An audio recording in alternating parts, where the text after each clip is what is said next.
Hey there everyone, this is Michael Dougal with eXp Realty, and today we're going to talk about some of the signs of a shifting real estate market. Let's say we're transitioning from a seller's market to more of a buyer's market. That's what happened last year, because the earlier you can see this happening, the easier it is for you to capitalize whether you're a buyer or a seller. For instance, if we're in a buyer's market, you may want to wait to a seller's market if you have a listing to sell and your plan is to rent there afterwards. Last year, just before the price downturn, what happened was we saw some of the signs of a shifting real estate market first, because what happened was in late February, listings that we had on the market were no longer getting bidding wars. Many of the sellers had to actually be a little bit patient to get the offer that they were hoping for, and some of them actually had to have price reductions which we would have never expected. So that's an example of an early sign of a shifting real estate market. Now, the term buyer's market and seller's market, it's very subjective. People across North America think that people in the GTA are a little bit spoiled because our months of inventory is usually under 3 months, whereas other markets, their months of inventory is actually over 6 months. A month's of inventory is how long it would take the existing supply of listings to sell if no more homes came on the market. And looking at this information over here, we can see in February 2022, the months of inventory was only 0.77, which you can say seller's market, whereas now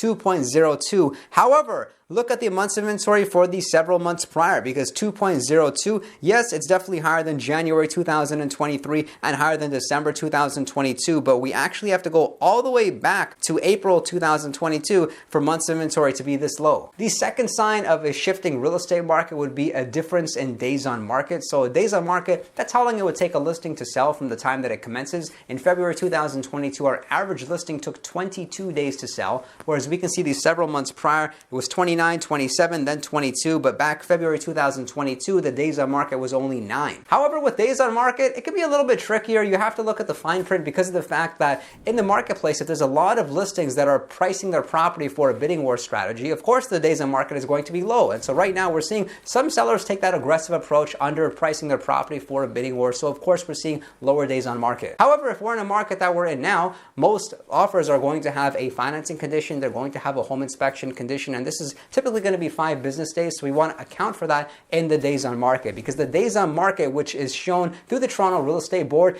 is going to take into consideration not only the time in which the offer is accepted, but also how long it took to become firm, which is usually a week thereafterwards. And then of course with condos, a lot of them will have extended days on the market, not because of the fact that they weren't sold quickly. It's just that they're sold, then we have to wait for the status certificate to be ordered. And this is a great area because I know some real estate agents that when they post their listing as sold, they're posting it sold based on the date of the offer accepted, whereas some agents are posting it sold based on the day when it was actually a firm sale. So after, let's say the status certificate was approved, or financing or home inspection clauses were waived. And then the third sign of a shifting real estate market is a dramatic difference in the listing inventory. Let's say we're in a low inventory market, suddenly a lot of homes come up for sale. That's typically actually what happens during March and April time. As the weather gets a little bit nicer, let's not forget that in the springtime, the majority of people like to move because they want to move into their new home in the summertime so that they can get their kids ready and prepared for school in September. In this case, what we're seeing right now is still very low inventory. If we look at the number of active listings here, February 2023 was 9,643, whereas look at last year, March, 6,984, and this was slightly lower than the number in February 2022 and then lower than the number in March 2022. Just the big question everyone's wondering is, will the demand be there? Because last year, although inventory was low, there was far more demand. Right now, there's obviously not as much demand, as we only had 4,783 sales in February 2023. Next, I want to draw your attention to this visual over here where we're looking at different areas of Ontario and how much the prices had increased and how much the prices had decreased there afterwards. What we're looking at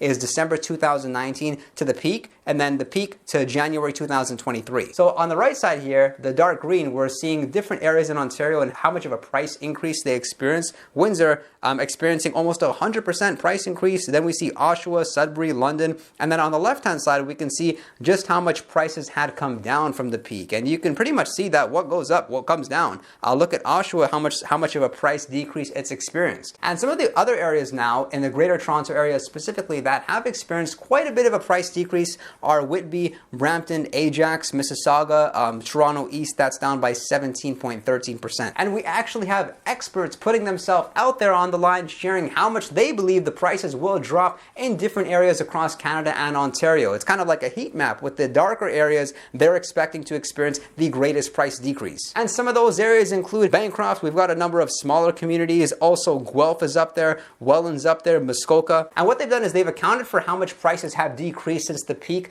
to date, plus their future predictions up to December 2023. I want to know, what are your real estate predictions? Are prices going to increase? Are they going to decrease? Drop it in the comment section below. Consider subscribing and drop a like if you did get value from this video. And if you are considering buying or selling, call me. And if you're a real estate agent looking for a great brokerage with a great mentor, definitely reach out to me to learn more about eXp Realty. I will show you how to easily generate leads. This business is a lot easier than it may seem if you have the right mentor. Don't forget to follow me on Instagram for Realtor training and for insights about this real estate market, and I look forward to seeing you next time.